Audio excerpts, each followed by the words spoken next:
Good morning, good morning, good morning, everyone.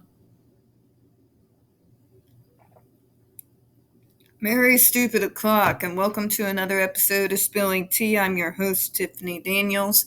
We are going back to that horrible world known as the JRC, but before we do, the usual disclaimers and a real brief kind of semi-rant. So I did the deed of actually looking at, I'm going to keep calling it Twitter, Elon. Okay? Deal. And the question was brought up, is this JD versus AH, but it also has more of a broad outlook as to why people just continue to just believe. And not just believe, but violently attack anyone who doesn't follow the narrative of just believe.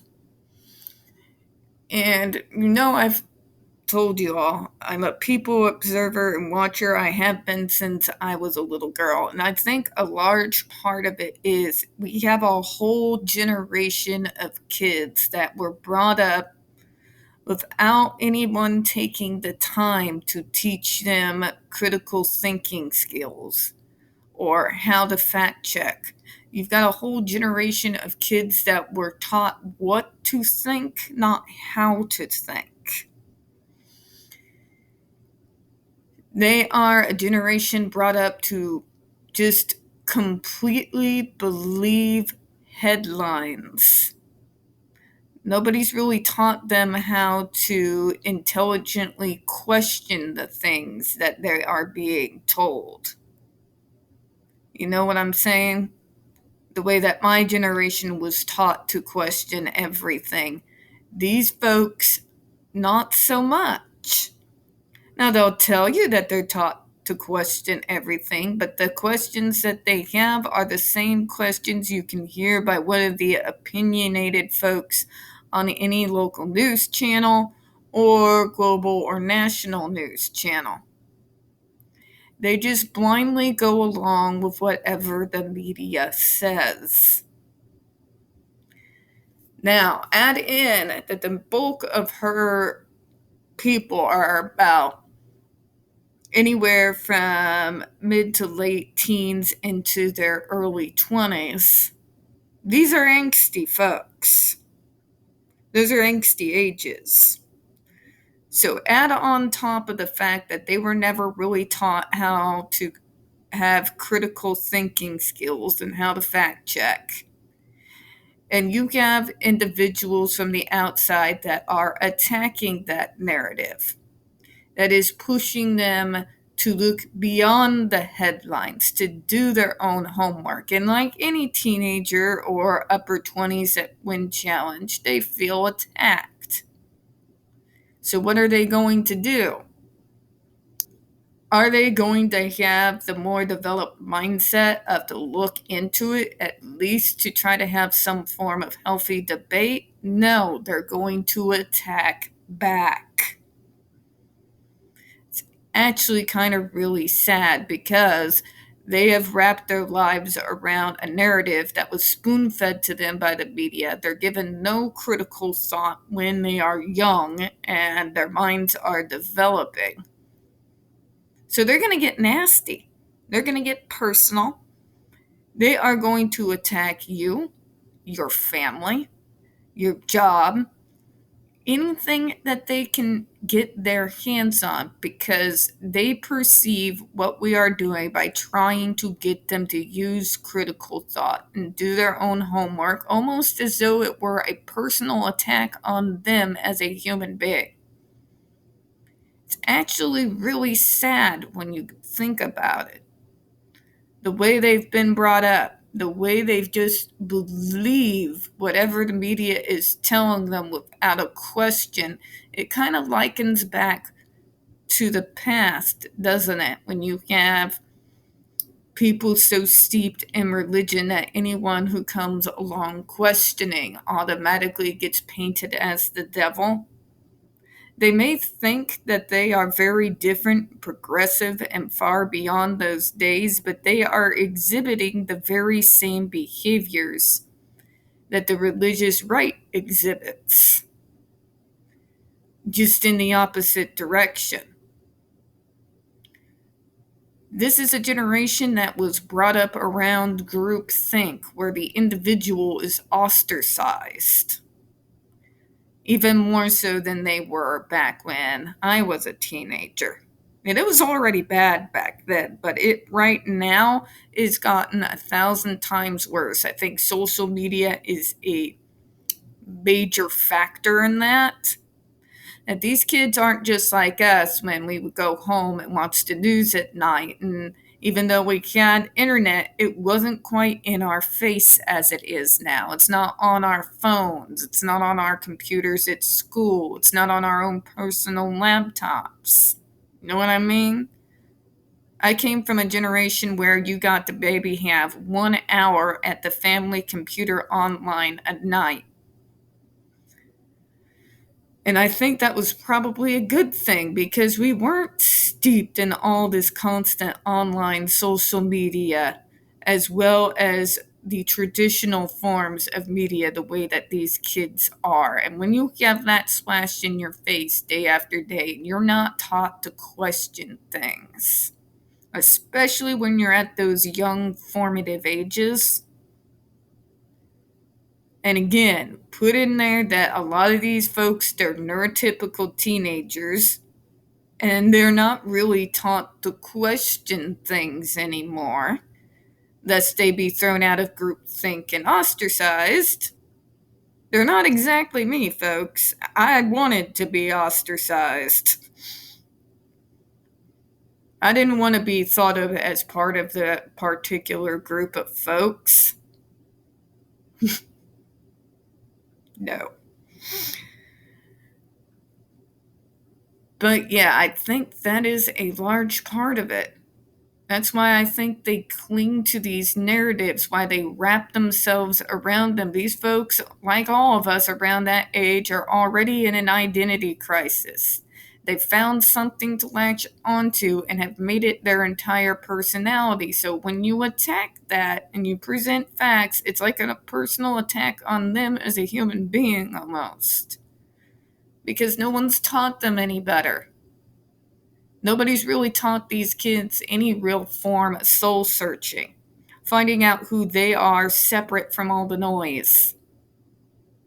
And this now, on Twitter, on Facebook, we're seeing the impact of that.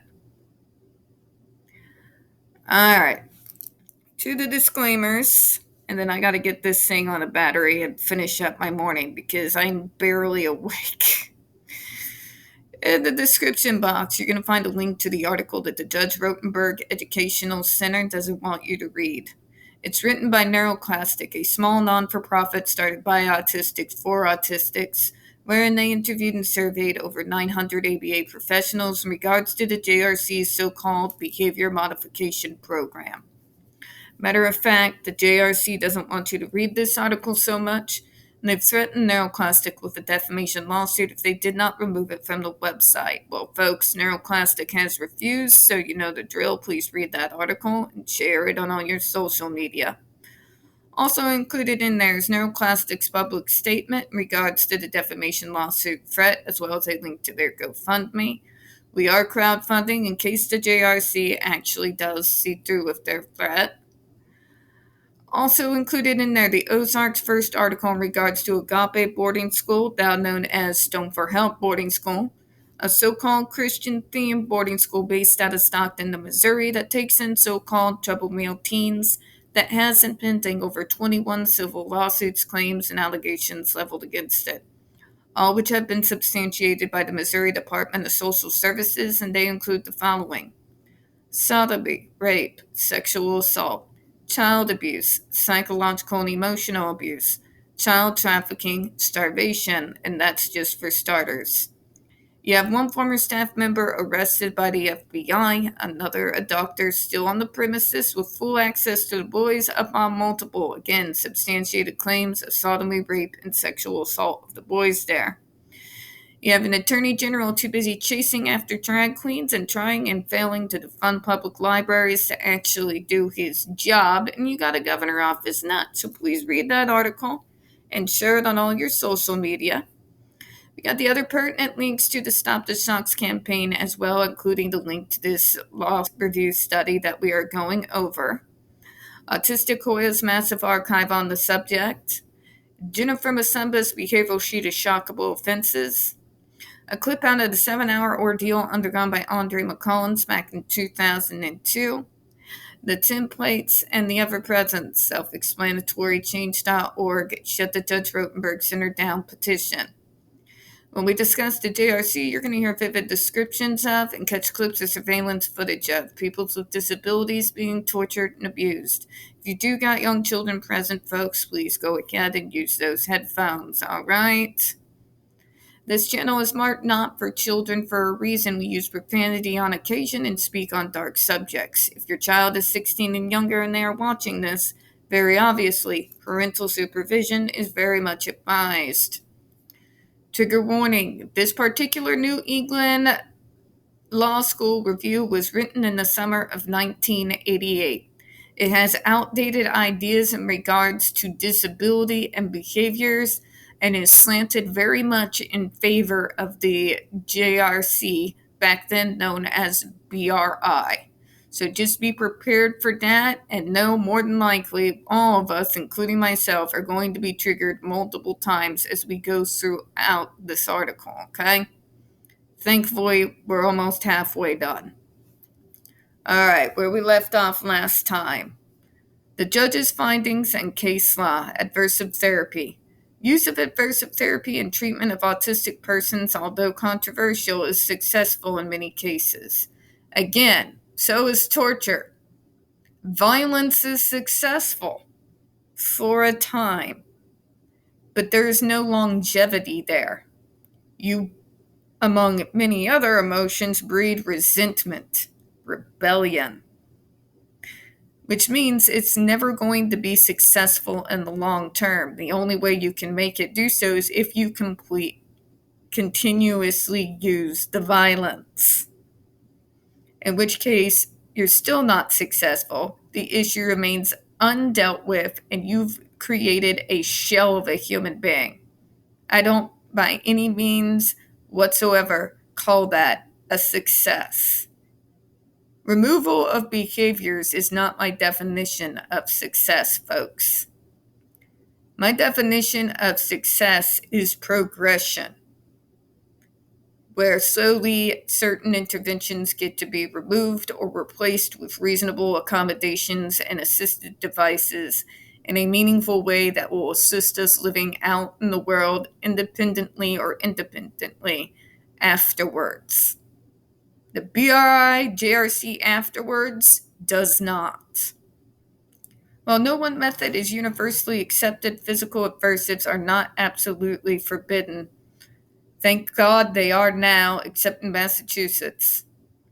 However, the mere characterization as its use as treatment or therapy rather than punishment does not insulate it from scrutiny, because it is punishment. If a person's having behavior, and you use some form of physical violence, whatever that physical violence may be, in order to correct the behavior, that's punishment by anyone's definition. The reason why it was removed as early as literally 2 years after this is written is because at least the neurotypical world has come to understand that that threat of violence only controls behavior for so long. You know what I mean? A slap to the face may keep me from doing something, but eventually I'm going to do it again. Ever been around teenagers? Just saying. A smack to the face because your child's smoking a cigarette is not going to forever keep that kid from smoking a cigarette. All it means is that the kid's going to learn how to sneak it.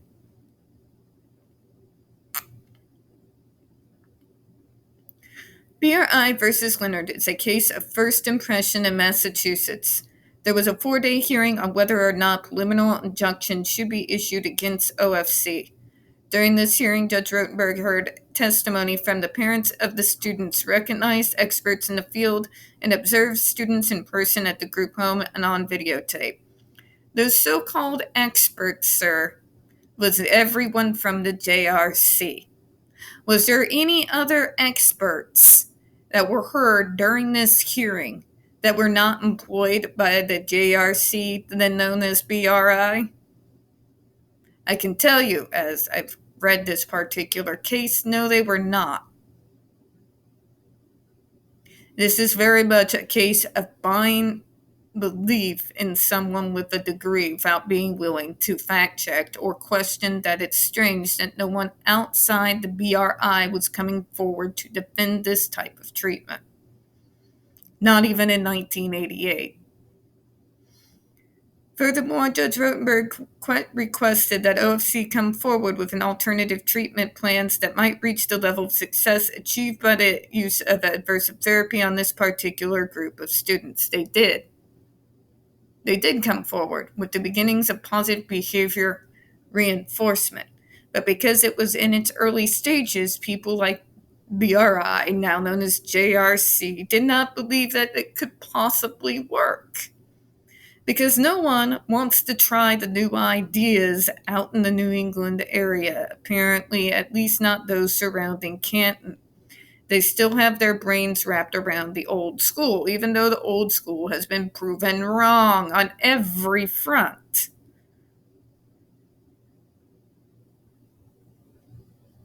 Since neither evidence nor OFC presented any reasonable alternative, Judge Rotenberg found the aversive therapy as administered by the BRI on specific students was in essence a treatment program and not abuse or punishment. It's literally both. It's literally both. Makes me wonder if Judge Rotenberg actually did any kind of looking into the past of the JRC, or whether they were just, during his tutor, like a wad of 100 bills fell on the floor that he just happened to pick up. Just saying, because if you can sit there and watch those kids scream, if you can see that there is not an unbruised piece of flesh that is left on those kids and determine that it's not abuse or punishment at all, if you can determine the fact that they are literally torturing those kids, starving those kids, jumping out of those kids, and going out of their way to actually provoke those kids to behavior so that they can be punished, and you sit there and say, but that's not torture or abuse or punishment, you're either getting paid or you're a special level stupid and have no need to be anywhere within 50 feet of a gavel. Judge Rotenberg concluded that the aversive therapy was a behavior modification program which gave those students receiving treatment their only hope of leading less restrictive lives. If you're calling torture a less restrictive life, I'd like to take you back in time to speak with one of the victims of the Inquisition. Ask them how less restrictive their lives are, being under constant threat of abuse and torture. But here's the thing, folks. The reason why I'm reading this is this mindset out in Massachusetts, in spite of being decades later, has not changed. It has not evolved as the many other treatment programs have gone out into the world, in spite of the fact that we all have multitudes and multitudes of numbers and data to back it up. They still want to save their full chest that this is the only way, even when we can prove that it is not the only way. And this wasn't even true back in 1988, but these folks have drank the Kool-Aid. See, to them, no matter how torturous and abusive it looks like, it stops the behaviors that they don't want. So any means necessary to get the results that they want. And that's very important because this is still very much a part of the medical model. It's not about what we, the consumer, wants. Hold on, I got my TV going off here for some reason. It's not what we, the consumer, want. It's what the medical model wants. It's what the parents want. And by any means necessary. which is easy for them to say when they're not the ones who have to pay the consequences. We're going to close out on that this morning. We don't get very many views on this channel. The few that we do get do tend to get removed from time to time. So, folks, please don't forget to hit the like button, hit subscribe, and don't forget to hit the comments. I do appreciate your time this morning. And as always, folks, we here at Spilling Tea hope you have a good one. I will see you all later today. Bye-bye.